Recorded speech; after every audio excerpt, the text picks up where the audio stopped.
simple to make you money. I'm here to level the playing field for all investors. There's always a bull market somewhere, and I promise to help you find it. Mad Money starts now. Hey, I'm Cramer. Welcome to Mad Money. Welcome to Cramerica. My friends, I'm just trying to make you a little money. My job is not just to entertain, but to educate and teach you. So call me, 1-800-743-CNBC. Tweet me, Jim Cramer. Minutia. Minutia can shake you out of tremendous investments every time. Today's minutia. On a day where the Dow dipped 55 points, S&P advanced 0.39%, NASDAQ gained 0.60%. Let's talk about what happened to the world's largest chip maker. Let's talk about nvidia, which reports on Wednesday. Now, nvidia is normally pretty open about its business, but like all companies, it has what's known as a quiet period that starts 4 weeks before the company reports its earnings. If there's something that very much impacts the earnings, management's not supposed to answer any questions about it during the quiet period, even if it knows the answer. It is always respectful of it, and you need to know that. Now, nvidia reports this week, so it's in the final days of this quiet period. That means any news disseminated this week that could impact the company would put nvidia squarely behind the 8 ball. Everyone knows that you can really throw off any company and its shareholders by injecting uncertainty. Sure enough, this weekend, a publication called The Information said that nvidia is grappling with what it called, quote, new problems related to its much-anticipated Blackwell graphics unit for artificial intelligence, end quote. The machines are big, they are powerful, and by NVIDIA's own admission, they run hot. The problem occurs when they are connected together in a customized server rack.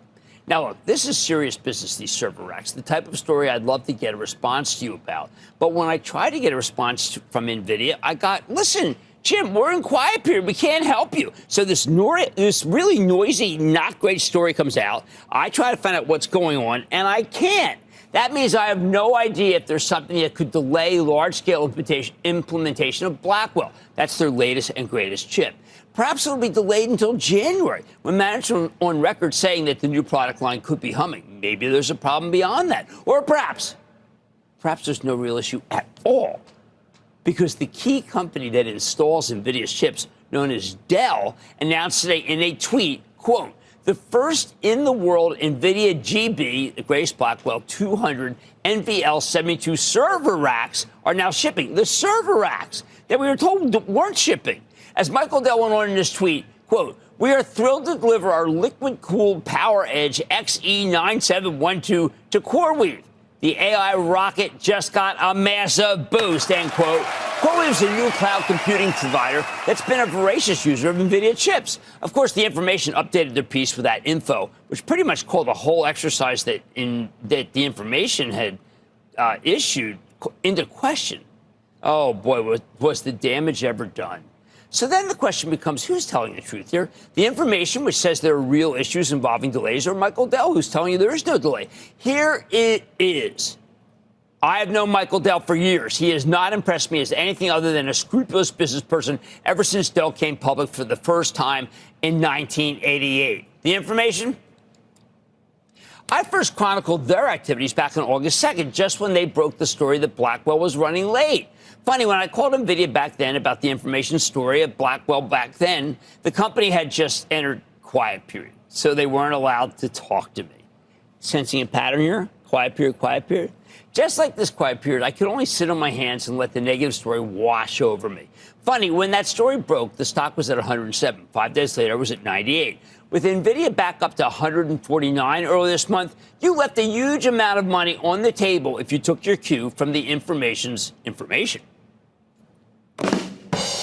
Now, I'm not guaranteeing a good quarter from NVIDIA Wednesday at all. Far from it. I've been watchfully waiting for full Blackwell shipments, even as the company's been saying for months that these chips wouldn't start shipping in volume until January. I was thinking maybe they were practicing underperform and over-deliver. Now, I don't know. In fact, I could argue that the Information news isn't news at all, though. The machines are complicated. They run real hot. I said that when I interviewed Dover CEO Rich Tobin here on Friday. Dover makes some of the equipment that keeps these data centers cool, liquid cooling. Before Blackwell, there were chips that could be cooled by air. Tobin says it's possible one day that Dover's cryogenic solution might be needed to put into play. Could happen. Why do I go into all these details? Well, there are several reasons. One is that NVIDIA stock is arguably the greatest of all time. It's had a concentrated burst of strength that's almost unprecedented.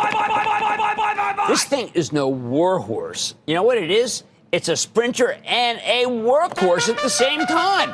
It's Secretariat, a marvel of a horse that won the Belmont Stakes by an astronomical 31 lengths in 1973, a record that I don't think will ever be broken, just like NVIDIA. Second, I meet NVIDIA millionaires who thank me wherever I go, and I go to quite a few places. These people typically tell me how many times they've been freaked out or told to freak out by people who should have known better. And because I said, own it, don't trade it, they stayed the course.